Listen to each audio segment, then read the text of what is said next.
be part of a circle, that might go from like 0 to pi or something, then you can't throw them all together at the end. But in this case, I can. And I should just have a big old polynomial, right? Let's see if I can't get this written down. This will be equal to just one big integral, 0 to 1. Try and clean this up. I've got t squared here. And here we've got, what, plus 8t squared. And then this one, minus t squared. And then this one, let's do some algebra here real quick. This is 1 plus 4t plus 4t squared, right? That's what this is. Then times 2. So how about plus 2 plus 8t plus 8t squared? Understand what I'm doing? Okay, and then here, nothing, and then square this one. 1 plus, or 1, what is it? 1 minus 2t plus t squared dt. I think that's all of it, right? Now collect like terms, and I mean, we were already there, but I decided I would take this the full way. How many t squareds do we have? 3? 5? I'm not even looking. Y'all tell me. 5? Okay. We're all agreeing with 5? Okay. No? No? Do I need to count? 17? Okay, 17? You changing your mind? All right, 17t squared? Okay. How many t's?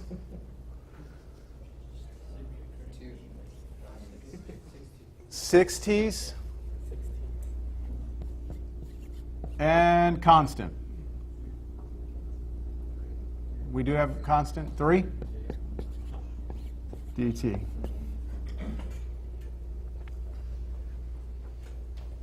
And I've come this far. Antiderivative 17/3 t cubed plus 3t squared plus 3t. Evaluated those 2 points. When I plug in 0, it goes away, so I'm happy about that. When I plug in 1, I get 17/3 plus 3, which is 17/3 plus 9/3 plus 9/3. So 35/3.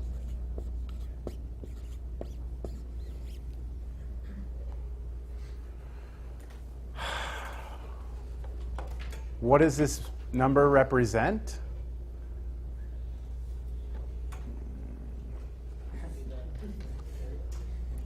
It's the line integral of along this curve C of this, right? That's what it is. I can't assign the same meaning to it that I did last class where it was like area of curtain. Just, I can't do that. It doesn't make, kind of like when we're trying to doing triple integrals, and we couldn't really talk about it as being like a volume anymore. It was like something else. All right, let's see what's up next. All right, remember back from earlier chapter, we talked about work. And this is something you probably did in physics too, if you've taken it. Work is defined to be your force vector dotted with your displacement vector. So if you're dragging a cart across the ground like this, right? You're applying a force, and that force can be viewed as having an angle, right, and a magnitude. So you have a direction and magnitude, and then as you move the thing around, it's going to move from one place to the other. It's going to have a displacement vector also. Work is defined to be the dot product of those two. So generally speaking, I have the computer actually calculating the work right now. It's taking this vector and it's dotting it with this vector. So if I change my force vector and I make it longer, apply more force, I'm doing more work. all right? Less force, I'm doing less work. If I change and I make it where they're parallel to each other, right? What happens? If I move this up, what happens to the work? It's going to get smaller. It's going to go to 0, actually, once I get perpendicular. And then if I go this way, I get negative work. All right? All right, so this is a review. You've seen, hopefully, that. All right, now let's imagine a point moving along a curve C within a vector field. All right, so we have some curve C. Right now, let's just look at two-dimensional space to make this easy. And you're moving along this curve from one point to the other, but this curve lives in a vector field.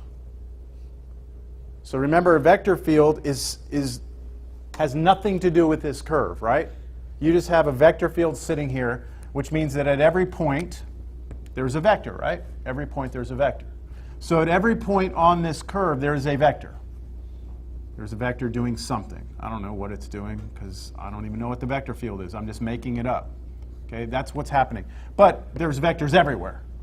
Just along that curve, there is your vector field vectors.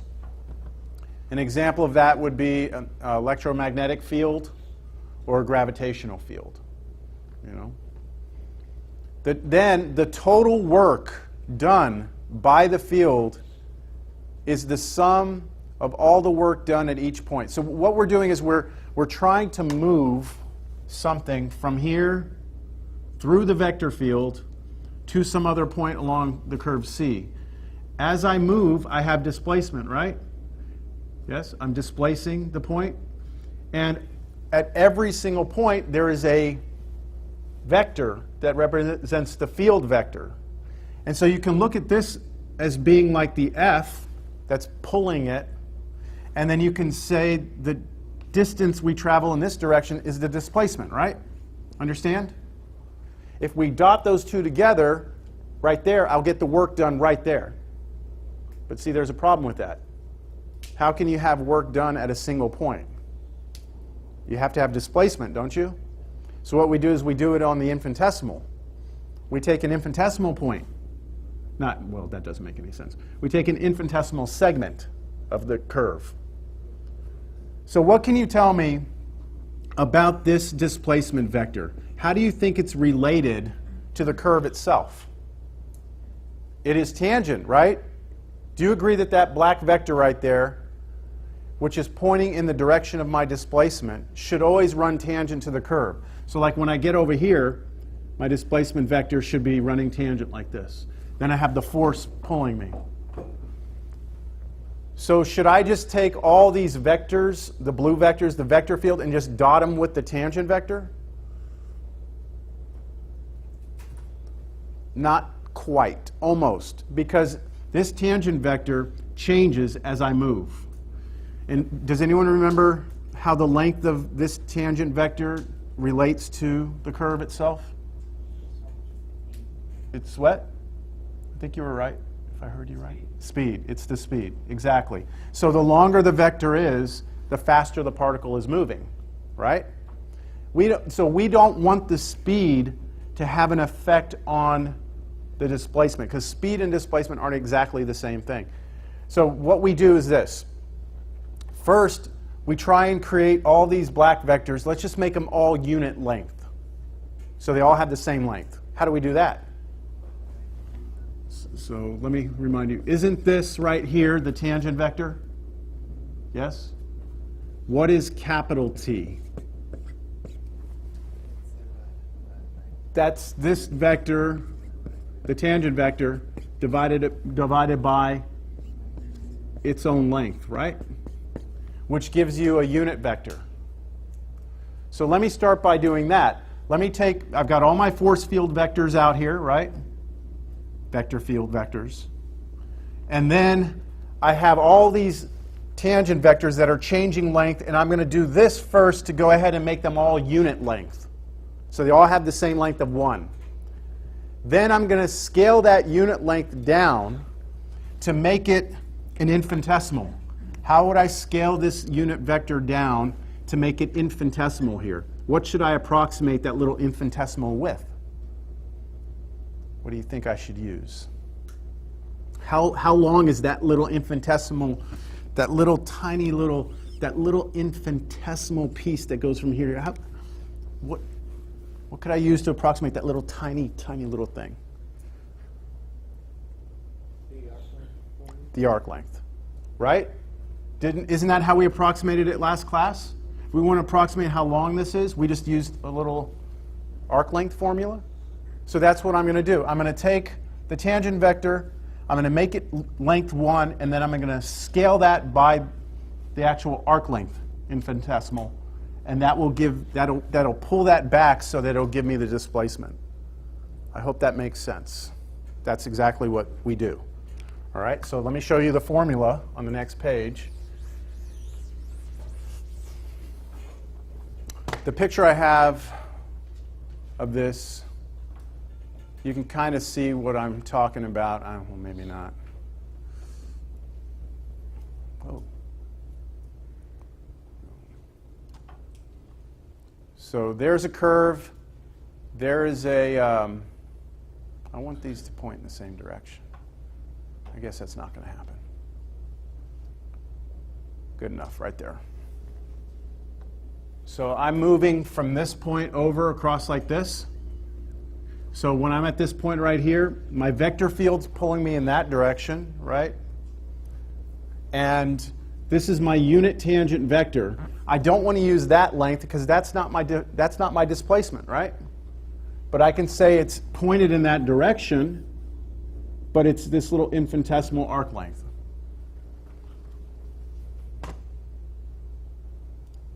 So you get this. We can see the work done is that force vector dotted with the tangent vector, which is length 1, but then scaled by the ds, which is the arc length.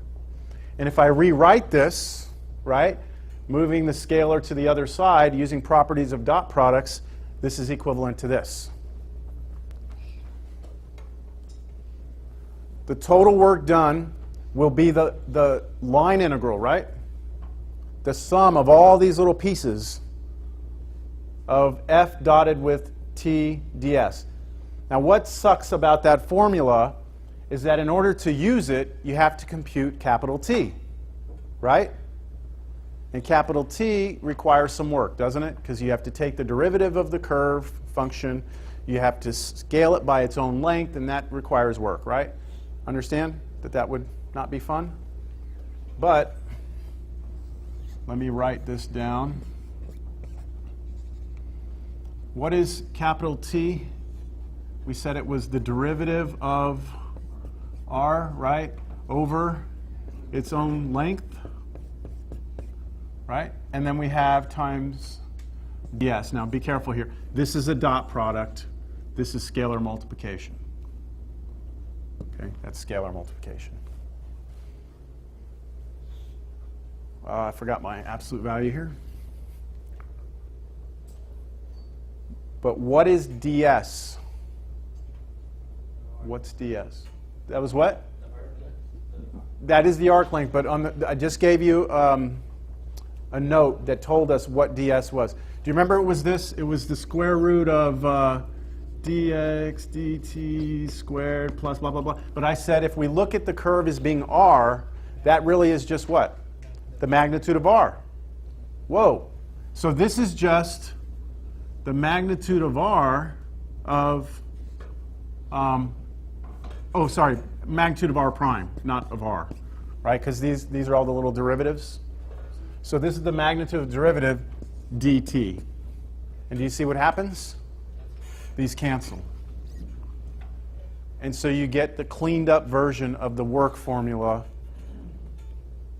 for a particle moving along a curve in a vector field, which I'll put up on the next slide. We could have used capital T, but why compute it if we don't have to?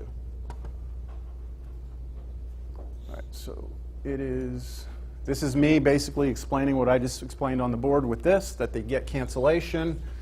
And So work turns from this after cancellation into this.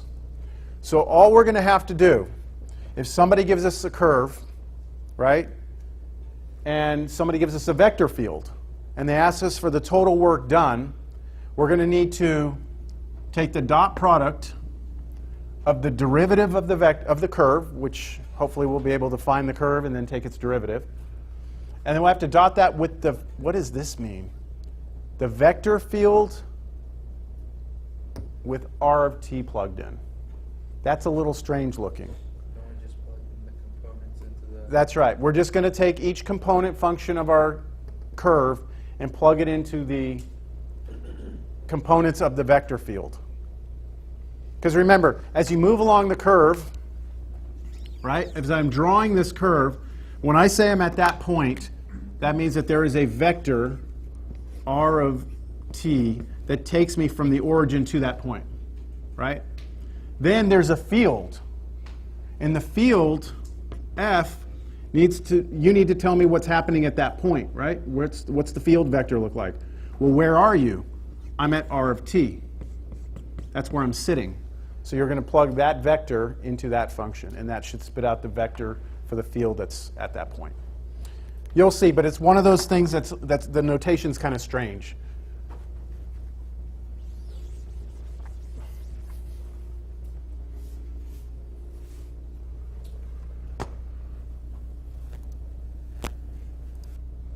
This is the general formula.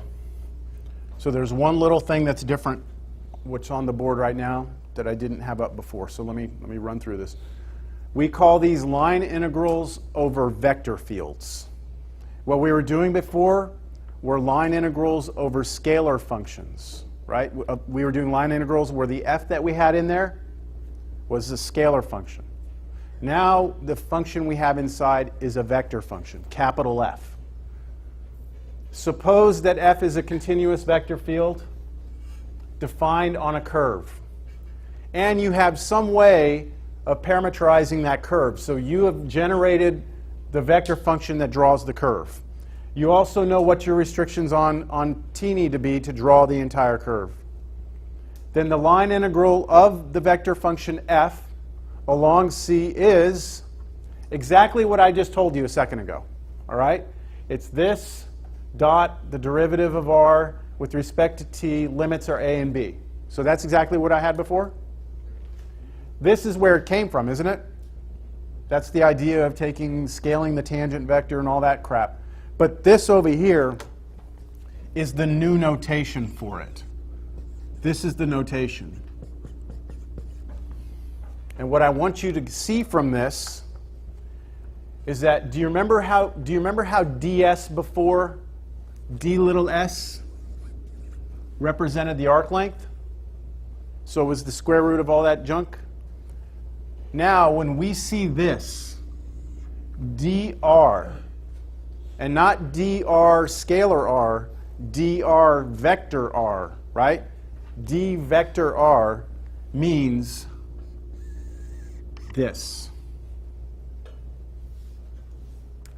It is the derivative of the vector curve, or the curve function with dt. Does that seem reasonable that this notation represents this? Okay. All these little ds, dr, they're subtle, but they're so important because later on we're going to have, I think I told y'all later, we're going to have like d capital S or like d capital S vector S, and they all mean something different. So we need to be clear on what's what, when it's a vector, what it means. When it's not a vector, what does it mean? So I'm just trying to point these things out. All right, here we go. One other thing, if you reverse the path, right, if I go integrate over negative c, it's the same as going over c but changing the sign. So when you're doing line integrals along vector fields, then path matters, right? The direction matters, but it just switches your sign. All right, finally, an example.